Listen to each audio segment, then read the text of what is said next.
International social media Patel Prahlad भाई। आज इस बुलेटिन में बात होगी वोटिंग लिस्ट और वोटर कार्ड को लेकर चुनाव आयोग की बड़ी बैठक की। परिसीमन मामले में एकजुट हुए विपक्ष की।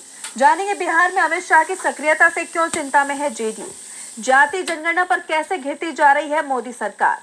देखेंगे लाड़की बहन योजना को लेकर महायुति सरकार में मचे घमासान को। और बुलेटिन के आखिर में बात कृषि मंत्रालय के काम पर उठे सवाल की। लेकिन दिन भर की तमाम बड़ी खबरों से पहले एक नजर आज की सुर्खियों पर। एकनाथ शिंदे की बीजेपी से नाराजगी की खबरों के बीच शिवसेना यूबीटी नेता संजय राउत का बड़ा दावा। कहा, पहले कांग्रेस में शामिल होना चाहते थे डिप्टी सीएम शिंदे। शहरी नक्सलवाद के खिलाफ विधेयक पर रार। एनसीपी एसपी नेता सुप्रिया सुले बोली, विपक्ष को दबाने की हो रही कोशिश। छत्तीसगढ़ शराब घोटाले मामले में पूर्व सीएम भूपेश बघेल की बेटी को ईडी का समन। भूपेश बघेल बोले, लोगों को बदनाम करने के लिए ईडी का इस्तेमाल करती है बीजेपी। पुलिस अधिकारी पर हुए हमले को लेकर आरजेडी ने नीतीश सरकार पर बोला हमला। कहा, बिहार में भय का माहौल, कोई भी सुरक्षित नहीं, बिहार में है जंगल राज। ये तो थी सुर्खियां। अब बात आज की सबसे बड़ी खबर की। वोटर लिस्ट को लेकर इस समय सरकार और चुनाव आयोग दोनों ही सवालों में है। कांग्रेस नेता राहुल गांधी ने तो संसद में इस पर चर्चा की डिमांड भी कर दी थी। इंडिया गठबंधन की तरफ से लगातार दावा किया जा रहा है कि जिस राज्य में चुनाव होते हैं वहां चुनावों से पहले वोटिंग लिस्ट में बड़ी धांधली की जा रही है और ये सब कुछ चुनाव आयोग और बीजेपी की मिली भगत से हो रहा है। इन आरोपों के बीच अब चुनाव आयोग ने बड़ी बैठक बुला ली है जिसमें वोटर लिस्ट के साथ ही वोटर आईडी कार्ड पर बड़ा फैसला होने वाला है। तो क्या है पूरा मामला, देखिए इस रिपोर्ट में। वोटिंग लिस्ट में कथित धांधली की शिकायतों के बीच चुनाव आयोग ने 18 मार्च को बैठक बुलाई है। इस बैठक में मुख्य चुनाव आयुक्त ज्ञानेश कुमार, चुनाव आयुक्त सुखवीर सिंह संधू और चुनाव आयुक्त विवेक जोशी के अलावा केंद्रीय गृह सचिव गोविंद मोहन, विधायी विभाग के सचिव राजीव मणि और यूआईडीएआई के सीईओ भुवनेश कुमार मौजूद रहेंगे। ये बैठक ऐसे समय में हो रही है जब तृणमूल कांग्रेस ने पश्चिम बंगाल समेत दूसरे कुछ राज्यों में एक ही ईपीआईसी नंबर वाले मतदाताओं का मुद्दा उठाया है। टीएमसी की शिकायत पर चुनाव आयोग ने अपनी गलती को स्वीकार भी किया और माना कि कुछ राज्यों में गलत ईपीआईसी नंबर जारी किए गए हैं। इसकी जांच की जा रही है। गलत ईपीआईसी नंबर को वो 3 महीने में सही कर लेंगे और ऐसे लोगों को नए ईपीआईसी नंबर जारी किए जाएंगे। अब कहा जा रहा है कि इस बैठक में वोटर आईडी कार्ड को आधार कार्ड से जोड़ने की तैयारी है। पहले आधार कार्ड से पैन कार्ड को जोड़ा गया था और अब वोटर आईडी कार्ड को जोड़ा जा सकता है। 2021 में जन प्रतिनिधित्व अधिनियम 1951 में संशोधन के बाद चुनाव आयोग ने मतदाताओं से स्वेच्छा से आधार नंबर मांगना शुरू किया था, लेकिन अभी तक चुनाव आयोग ने आधार और मतदाता पहचान पत्र की डेटाबेस को लिंक नहीं किया है, लेकिन अब इसे लिंक किया जा सकता है। आधार और वोटर कार्ड को जोड़ने के मामले में भी सवाल उठाए जा रहे हैं। उनका मानना है कि इससे लोगों की निजी जानकारी लीक हो सकती है। इस बीच वोटिंग लिस्ट में धांधली के मामले को लेकर अभी तक विपक्ष के सवालों का जवाब चुनाव आयोग ने नहीं दिया है। खास तौर पर महाराष्ट्र और हरियाणा चुनाव की धांधली पर उसने कोई जवाब नहीं दिया। वोटिंग लिस्ट में सुधार सबसे बड़ी जरूरत है, नहीं तो जनमत के साथ खेल होता रहेगा। वैसे इस समय खेल परिसीमन के नाम पर भी चल रहा है। 2026 के बाद देश में लोकसभा और विधानसभा सीटों का फिर से निर्धारण किया जाएगा, लेकिन परिसीमन की इस प्रक्रिया ने दक्षिण के राज्यों की नींद उड़ा दी है। वैसे इस मुहिम में अब देश के दूसरे हिस्सों में भी चिंता दिखाई देने लगी है। तमिलनाडु से इसका विरोध शुरू हुआ और अब केरल और पंजाब भी इसमें शामिल हो गए हैं। तो क्यों परिसीमन को लेकर डरे हुए हैं राज्य, देखिए ये रिपोर्ट। परिसीमन के मुद्दे पर केंद्र सरकार के खिलाफ एक के बाद एक देश के कई राज्यों में आक्रोश देखा जा रहा है। तमिलनाडु के मुख्यमंत्री एमके स्टालिन ने दक्षिण के राज्यों से एकजुट होकर इसके खिलाफ विरोध दर्ज कराने की अपील की है और अब उनके समर्थन में उत्तर के राज्य भी उतर आए हैं। पंजाब सरकार ने भी परिसीमन का विरोध किया है। मुख्यमंत्री भगवंत मान ने इस सिलसिले में स्टालिन से फोन पर बात की। इस बात की जानकारी देते हुए उन्होंने पत्रकारों से कहा कि एक तरफ देश में परिवार को छोटा रखने की नीति लागू की जा रही है, लेकिन दूसरी तरफ उन्हीं राज्यों में संसदीय और विधानसभा हलकों को बढ़ाया जा रहा है जहां पर इस नीति का पालन नहीं किया जा रहा। रणनीति के तहत उन राज्यों की सीटें घटाई जा रही हैं जहां बीजेपी और उसके सहयोगी कमजोर हैं, जबकि उन राज्यों की सीटें बढ़ाई जा रही हैं जहां बीजेपी का विभाजनकारी एजेंडा फल फूल रहा है। मान के अलावा केरल के सीएम पिनराई विजयन ने भी परिसीमन को लेकर मोदी सरकार पर निशाना साधा है। इसे लेकर तमिलनाडु के सीएम एमके स्टालिन ने 22 मार्च को चेन्नई में सियासी दलों की बैठक बुलाई है।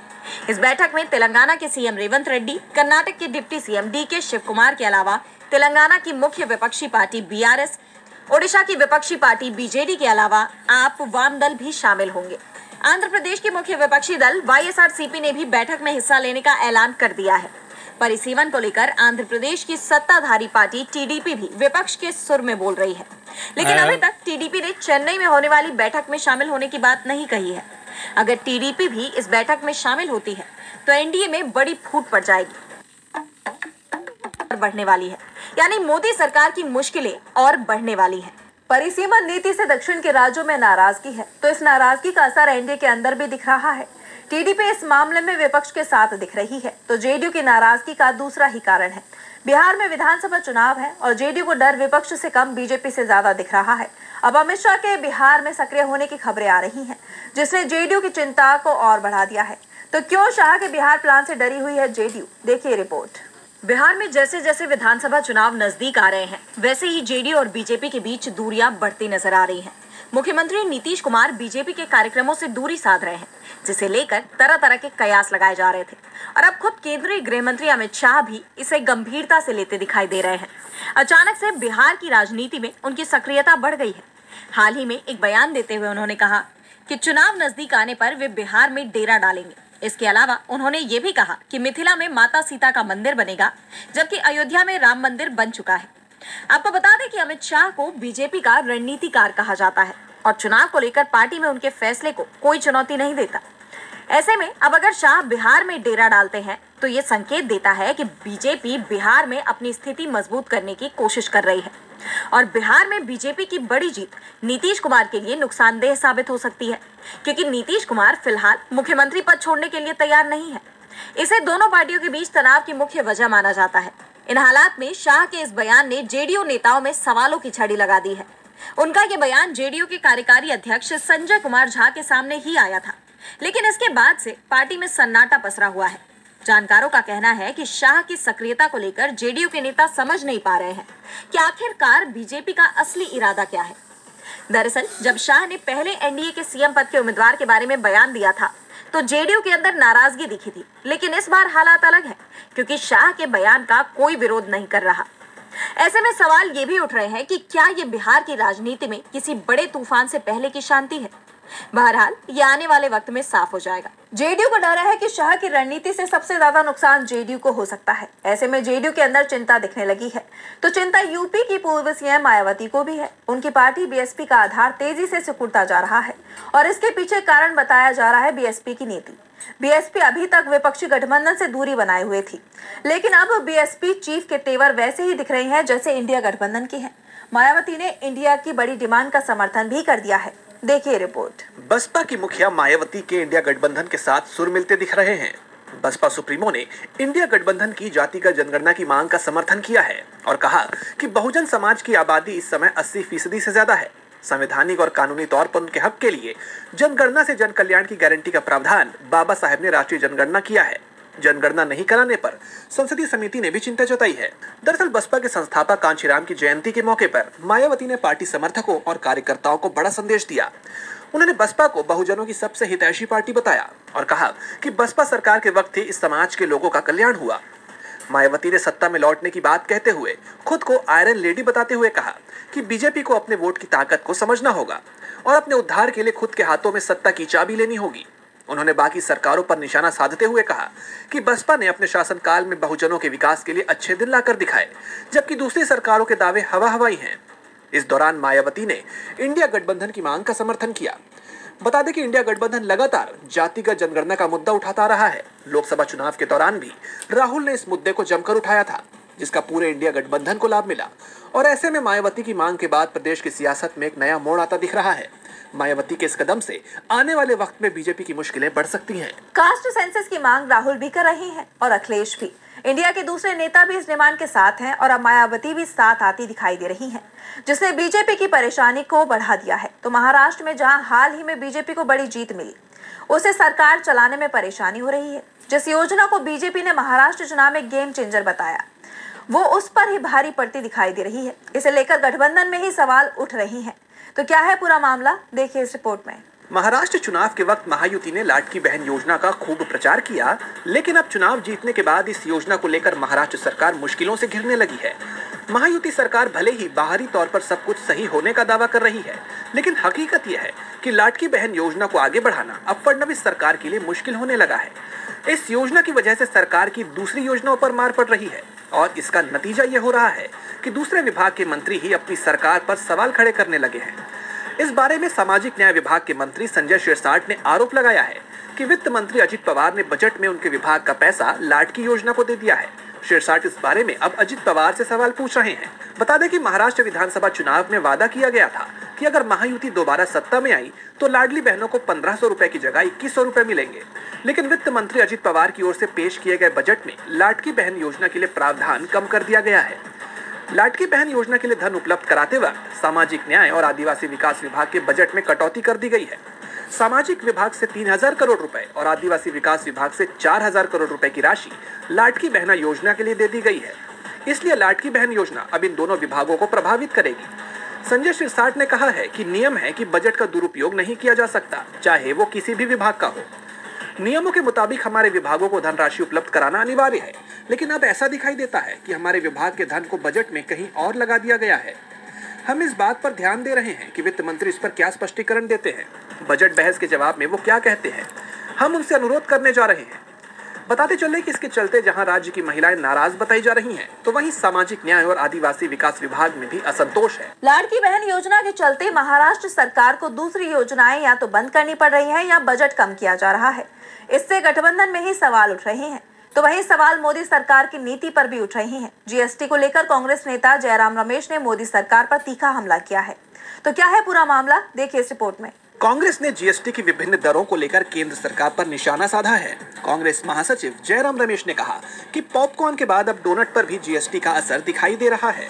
उन्होंने सरकार की नीतियों पर सवाल उठाते हुए कहा कि देश को अब जीएसटी 2.0 की जरूरत है।